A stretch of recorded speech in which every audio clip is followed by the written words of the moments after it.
Sandra P Gen Xtra. I hope everyone is doing great today. I hope everyone's having a wonderful Wednesday and either resting if that's what they choose to do or getting a lot of things done if that's what they choose to do. And I see that I am live, but I want to make sure I have some sound because my screen actually looks different than it usually looks. For some reason, I'm not added to the stage. Let's see, camera.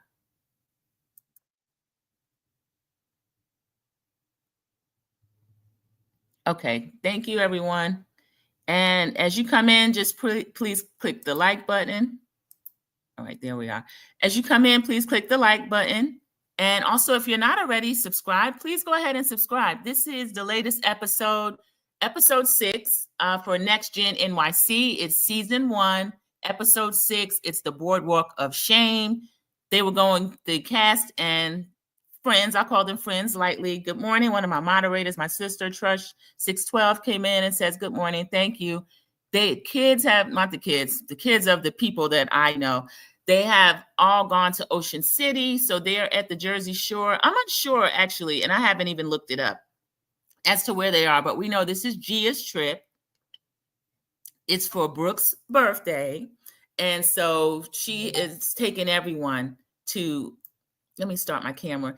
And I'll leave the camera unless it starts to get, my internet, sometime the more things I have running, it will get kind of silly. Yeah, you can easily catch up on the show, Church 612. It is only 6 episodes in, and it's short. It's like a little 42 minutes or so per episode. It's a Peacock show. It's a Bravo product, and you'll recognize some of the kids because their mothers were on. We have Real Housewives of Atlanta, former housewives, Kim Zolciak and Candy Burris.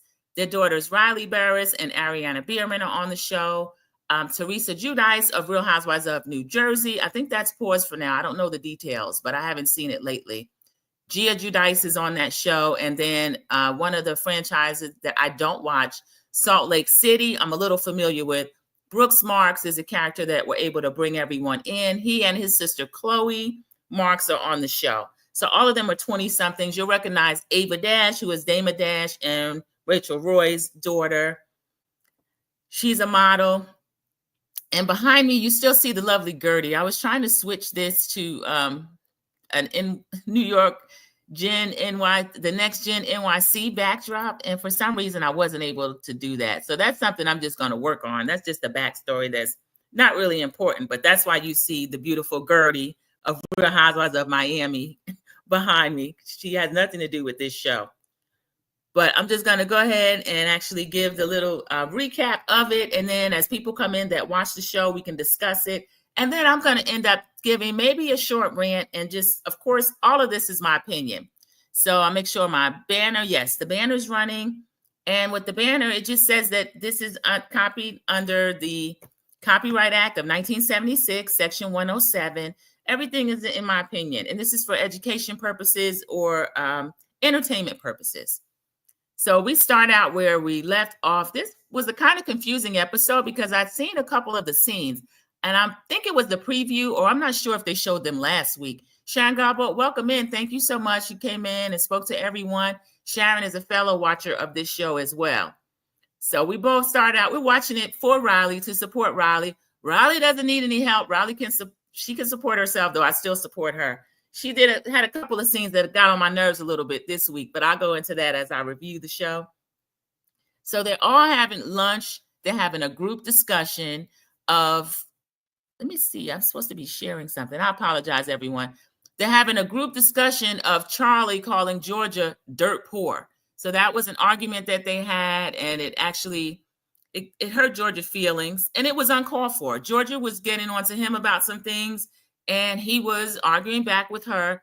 But some of the things that Georgia finds, she said, is unforgivable. He ended up calling her dirt poor. He knows she has a complex of being the poorest one in a group of the kids, that young people that she's around, and her family kind of struggling after her father was drinking and maybe got ill. I'm not sure of the real details. But she and Charlie were closer friends, and now they're really not. So they're having a group discussion at the table of Charlie and Georgia's argument. Hudson is saying that's unacceptable. Hudson is the boyfriend to Ariana. And Hudson is a rich kid also, but he doesn't act like Charlie. We'll see later on. Hudson has his own little quirk that kind of made me laugh, and it's not harmful to anybody because he can actually afford it. So he says that Charlie should have paid for that because they mentioned that $4,000 is still owed from that bill. They pushed the bill off on Riley because Riley got upset, and somewhere along the line, she told Charlie, we don't need your money, and ended up kicking him out of the section. Charlie, being the snake and the broke slime ball that he is, ended up saying he's glad he got kicked out because now he doesn't have to pay.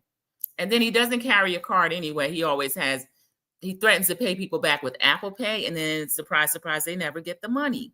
So that happened again. They're all talking about going to Ocean City, and they're talking about Brooks's birthday. They want to save the confrontation for the second night, which was Amara's idea. Georgia says that she's actually going to try to kind of hold her feelings in until the second night. She'll see how she does. Cheers to a positive trip. And as production fades away, we hear somebody saying that's famous last words, because we know how housewives trips can go. They can be wonderful and great fun, and you wish you were there, or they can be terrible, really, really terrible. So we go to another scene of Ariana and Hudson cooking in their new apartment. We have another flash scene of Brooks and a boyfriend. I thought that was a plot line on Salt Lake City where Meredith Marks was upset that people were insinuating about her son's sexuality. Now, if Brooks were ever in the closet, I didn't know it. I don't make assumptions about people, but he is out with a cute boyfriend that's kind of similar to him in clothing, looks, everything. He's joking about, he thought he would have been married by 25 because I found out last week that they're Mormons. Linda Gamble let me know they're Mormons. So generally they're conservative. They get married young. Generally, not everyone. We all know that, but generally that's how Mormons are seen to live, especially in Utah. But Brooks is celebrating the 1-year anniversary, says he's ready for a ring. And the boyfriend's like, oh, you think that's what's going to happen? They were cute together. And Brooks in the confessional talking about he don't want to be a baby daddy. Brooks, you don't have to worry about that. I don't think you'll be a baby daddy. So we see Georgia doing a tour of a bowling alley. And again, this scene, I think they showed this last week, or I saw it in a preview. But she is meeting with a woman. She tells the lady that she needs a venue where they can do all this stuff. And in confessional, Georgia tells us, we know she has her event planning business, but she runs down all the things she wants to do. She wants to own a bunch of untraditional or non-traditional spaces that she's going to throw events in. She wants to start a car company. Georgia has a ton of things she wants to do. She tells the lady that one of her favorite things, somehow concerts came up. The lady says the best thing she'd ever done was a Led Zeppelin concert. Georgia shows this lady her tattoo, lifted her shirt up in the place of business and shows her tattoo. So I thought that was funny. Says she wants to write a book, all this stuff. We get a housewife sighting, former housewife, Kim Zolciak, pulls up in a black car, a chauffeur-driven car. And she is on the same block as Ariana and Hudson. She's there to meet them. And Kim looks like Kim. Kim looks good. For what we've known, Kim always was with the fillers and the lips and all this kind of stuff. Kim looks the same.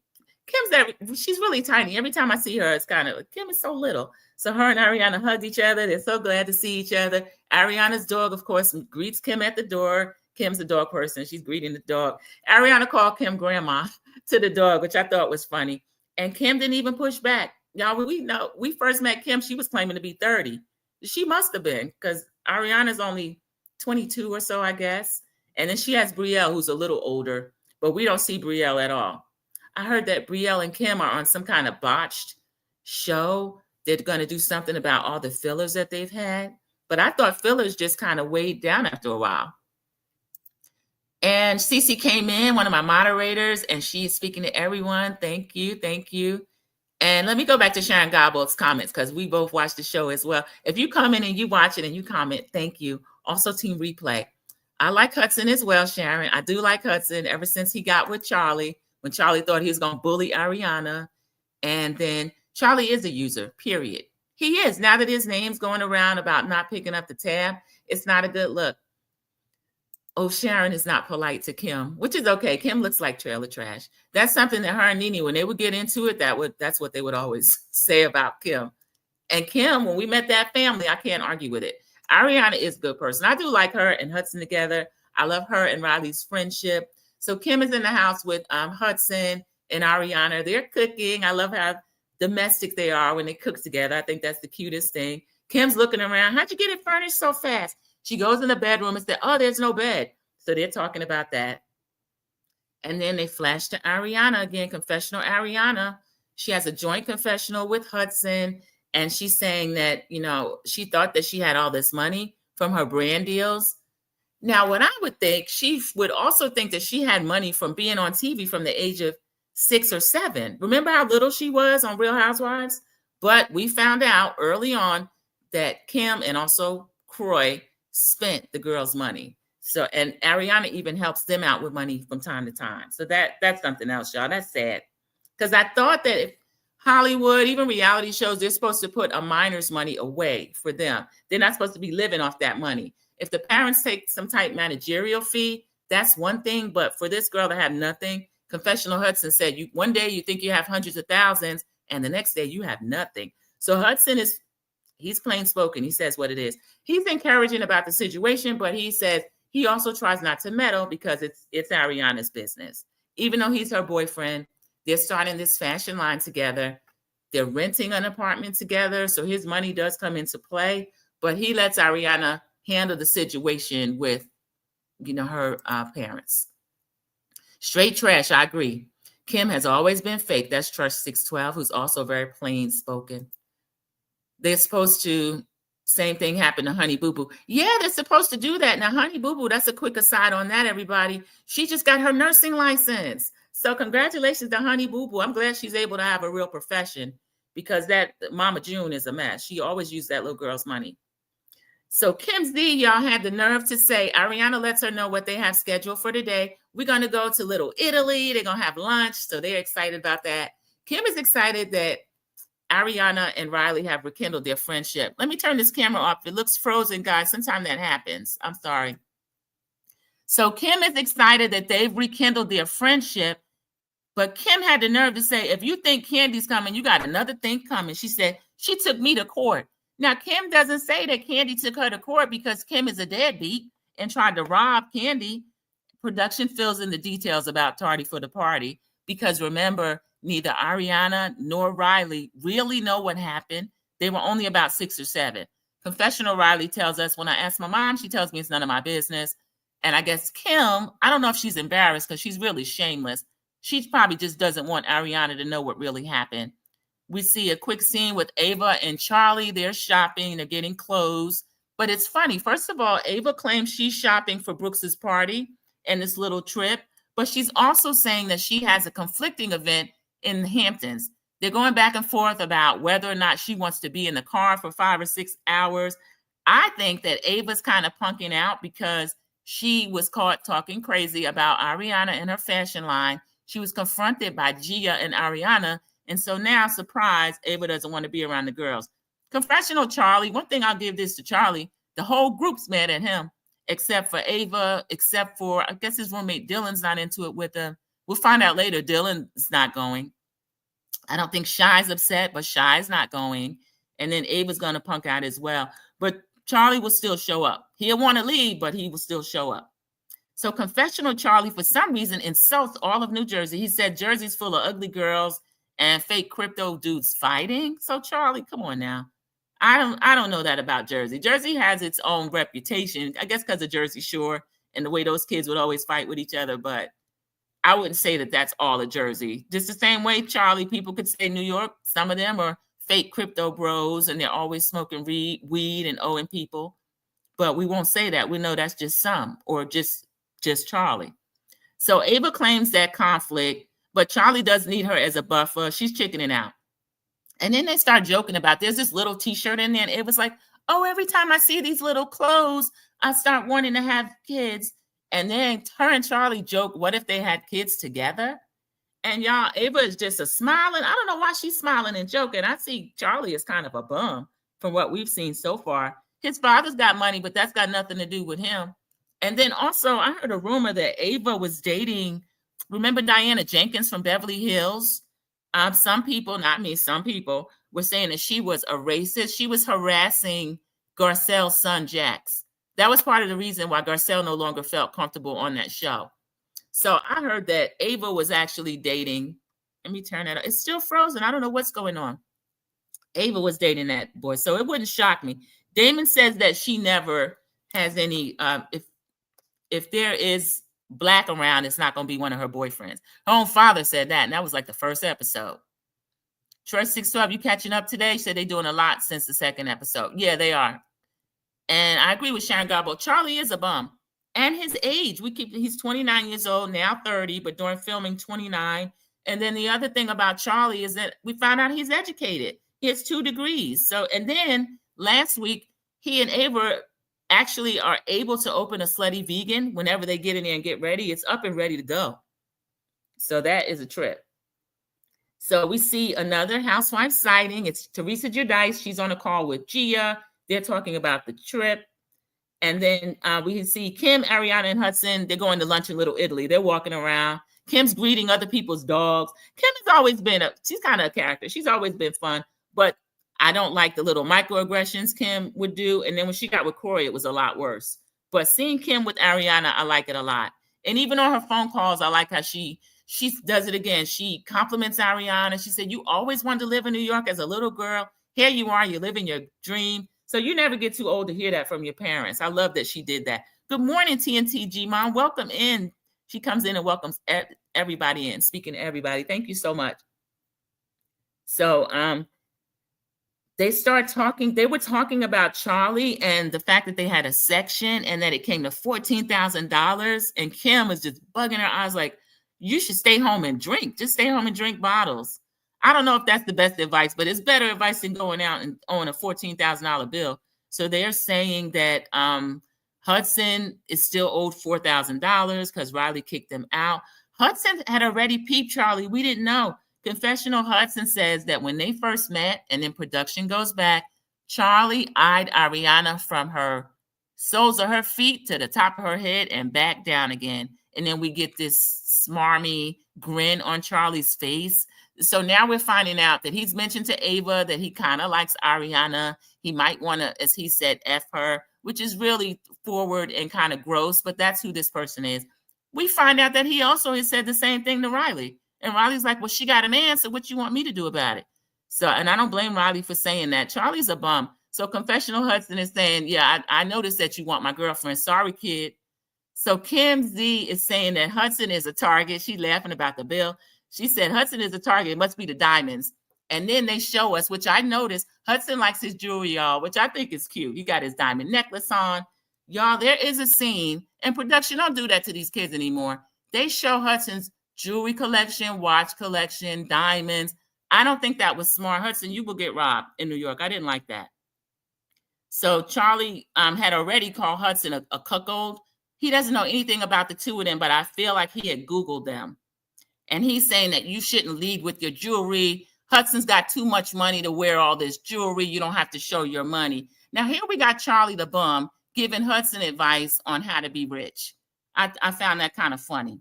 So I knew that Charlie had Googled Ariana. He must have done the same thing to Hudson. I know he Googled Riley to try to stick her with that bill. So we see a scene with Brooks again. He is stressing while he's packing. Brooks is always stressed out, y'all. He's always stressed out. We see Confessional Amira. I call her Alexis Carrington Colby because she's always dressed to the nines in an evening gown or something with her hair up on her head. She's naming all the places she would go before the Jersey Shore. Why are y'all talking all that junk about the Jersey Shore? I think that's kind of rude because the trip is already planned there. G is planning the trip and they're already going there. So that's not necessary. So next, Charlie's another thing, he's being a hater about Hudson's jewelry.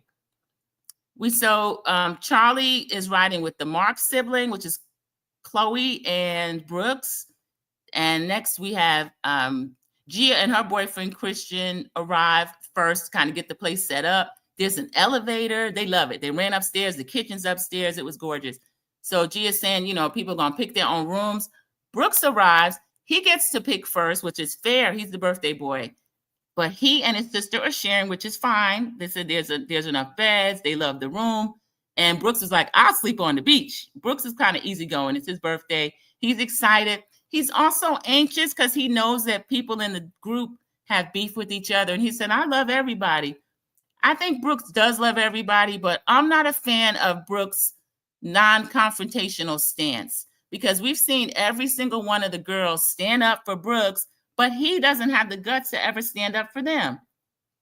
Confessional Ariana says they're all mad at Charlie, but they're going to reel it in because it's Brooks' weekend. So G is going to show Charlie his place, and she leads him outside, and he's like, oh, I get my own house. She's like, no, it's a separate room. Like, there's a separate entrance, but it's not in its own house. And he's just happy. He's like, is there an ensuite? So yeah, there's a bathroom in there. The other group stops. They go in the grocery store. Georgia's complaining. She's like, we could have had it delivered. And Georgia actually finds a hot bar in the store. I love those country grocery stores. She finds kind of a hot bar and wanted to get some mac and cheese. So I guess everybody's hungry. They're at the house. G is doing a seafood boil. She has asked Ariana to bring a potato. Ariana wants to know, does she want like potatoes, plural, or one potato? I don't know. I think they should have just Instacarted it. So they were going to Instacart some stuff, but Brooks is Instacarting his crochet needles and stuff like that. We find out Amira doesn't like seafood. Gia, when you're hosting a trip, just find out if there are any allergies or intense dislikes or anything like that before the people even get there. So Amira wants to order Chick-fil-A. We see later she ends up getting some Red Robin.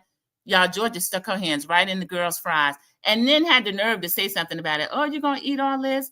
And then we get confessional Amira saying, I don't need some B telling me what I need to eat unless she called her Georgia McCann, MD. Okay, I thought that was a lot because I don't think Georgia was being, other than her dirty hands, and I always forever say her hands are dirty, other than her hands sticking in the girl's fries, I don't think she really meant anything by that. So next we have the group is getting ready to go out to dinner. They're going along the boardwalk. It looked like a nice place. It looked familiar, actually. It's inside a casino type place because I recognize that long staircase, and it's directly on the boardwalk. So they didn't really, I don't know. Sometimes, you know how they showcase the place where they're staying, I guess for the publicity for the place, and then maybe they comp the people. We didn't see where they actually were, so I don't know the name of what the hotel was. But they eat there, so they're all around the group. Amira, I don't know if production put her up to this or she put herself up to it, but what she's saying is that she wants to be kind of a mediator because she wants everybody to be able to get along, and she wants Georgia to go downstairs and talk to Charlie. Oh, I should mention, in the car, Gia and Charlie was in the same car, and Gia's like, just put everything on the table, just tell everybody you're sorry, or either tell them to shut the F up. And Charlie's like, I'd rather just not deal with it. I'm like an Uber ride away from not even being here. So we know Charlie will run if people confront him, but for now, he's showing up. So we have confessional Amira saying that she's going to be the mediator. Also, her boyfriend Kevin is there. I don't know if I mentioned. So Amira and Kevin are there as well. Now, y'all, we don't have Ava, who did not show up. And Brooks just found out in the car. So that was rude, Ava. You know, that's his birthday weekend. You should have told him. She didn't tell Gia. Charlie ends up telling the group, Ava's not coming. So Ava's not there. Dylan is not there, Charlie's roommate. And I like Dylan, but Dylan's not there. Shy didn't come. Shy's a sweet guy. He's not there. He's good friends with Riley. And then Charlie's downstairs. The rest of the group is already upstairs seated. Amira is pulling Georgia to the side, telling her that she should go down there and kind of smooth things out with Charlie before all the groups sit down to eat. Georgia doesn't want to. She's like, I don't know what is going to change if I do that. Y'all, I think the comments are frozen. I apologize. So what I'll do is I'll keep clicking out and back in so I can read them. But for right now, I don't see any new ones, okay? So that's the only reason I'm not doing reading comments. And there's the last one is like an old one where Cece has been in here and she already greeted everybody, but that's the only one up there. So Georgia is convinced to go downstairs by Amira, meet with Charlie, and she's like, I don't even know why I'm meeting with him. Some of the things we said to each other are irreparable. And Georgia says, this is like the Wild Wild West. I feel like we're going to pull our guns and start shooting at each other. And production is always funny. They put up Charlie the Kid, and they play this old Wild West music. So Charlie the Kid and Calamity, Georgia. So Charlie immediately gives this meaningless apology. I forgot to mention, he also texted Georgia when they were on the way there. Do we still have beef, or are we going to be able to squash everything? And Georgia correctly turned to Riley and said, here he is. He's doing one of these apologies so nobody confronts him. So we know Charlie will give an apology that he doesn't mean, just to shut everybody else up. So he does this again as soon as Georgia walks up. The rest of the group are still at dinner. Charlie and Georgia are on the beach. Georgia's telling him it's irreparable. They decide they're just going to go upstairs and eat. So now Charlie, he's still down there with Amira's boyfriend, Kevin. And Kevin's just telling him, you could squash everything, just apologize to everybody, which he already did. And Charlie's like, he's not going to grovel. So Riley is asking if Riley it's okay, Gia and her boyfriend Christian, they want to squash everything because they're hosting the dinner. So Riley is asking the boyfriend, she said, if Charlie said if you were a man, if Gia were a man, he smacked the F out of her. Is that okay? Christian said, no, he turned around, he smacked the F out of him, which I believe it. Christian seemed like one of them types, which that would be any boyfriend's reaction. Even Hudson stood in. Charlie might think Hudson is soft, but he stood in and defended Ariana. So no boyfriend's going to allow that if he's worth his salt anyway. Gia wants everyone to forgive Charlie. Riley gets a little annoyed. She was like, how can anybody flip a switch like that? Georgia and Charlie used to be close. No, Gia's saying that a switch was flipped, but there's really not. Riley's kind of upset about that. Like, why should Georgia forgive Charlie after all he said and all he's done to almost everybody? So Gia's like, they should squash everything for dinner. They're taking selfies and everything. Down at the end of the table, Ariana and Hudson, Gia and Christian are they're not going to be arguing with Charlie. Gia makes a statement, the kid's just trying to have dinner. And Riley made me laugh. She's like, the kid is 29 years old. And that was the thing.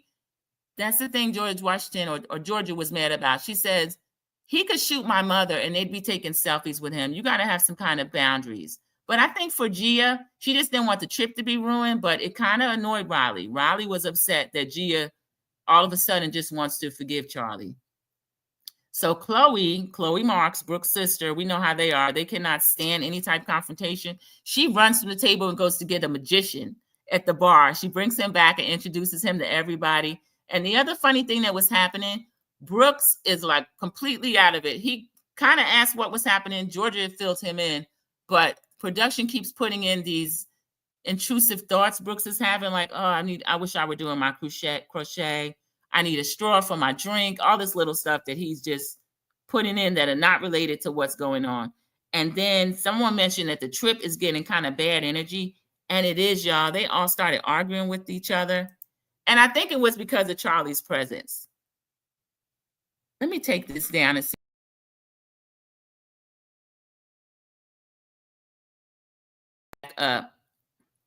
Okay, I was trying to take that down and let's see. Yeah, there's something going on. Okay, I'm not going to remove it again. Let me mute and okay, I'm sorry. There's something going on with, I don't know if it's StreamYard or if it's my internet, but that was the end of the episode. The table, everyone starts arguing with each other. And it looks like the trip's kind of going to be ruined a little bit. And again, thank you for joining Sandra P Gen Xtra. I apologize that I could not bring up any more comments. I actually did not get any new comments. So this was the NextGen NYC Season 1, Episode 6, Boardwalk of Shame. This was an okay episode. I think I'm going to give it a 7. Only because a couple of the scenes seemed like repeats, and then the arguments are getting to be repetitive, y'all. I want to see more happen. But we got some housewife sightings. The kids, everybody was seeing a little bit. I don't mind not seeing Ava. Ava's boring to me. But I wish we could see more Dylan, more Shy. And the kids that they showed, everybody got their little screen time. And it was a nice episode. So everyone, thank you. We're right at a half hour. I apologize. I'm not able to show anything else as far as I'm supposed to be sharing my screen, the whole 9. I think it's StreamYard. So I'm going to chalk it up to StreamYard and also Wi-Fi. I apologize for that. I may be able to come back later once I figure out what it is and possibly share a couple of the scenes. But thank you for joining Sandra P Gen Xtra for my recap, reviews, slight rant on NextGen NYC. It's still worth watching. It's still worth catching up on We're only 6 episodes in. Enjoy the rest of your hump day, your wonderful Wednesday, and I'll see you in the YouTube streets. Thank you. Goodbye.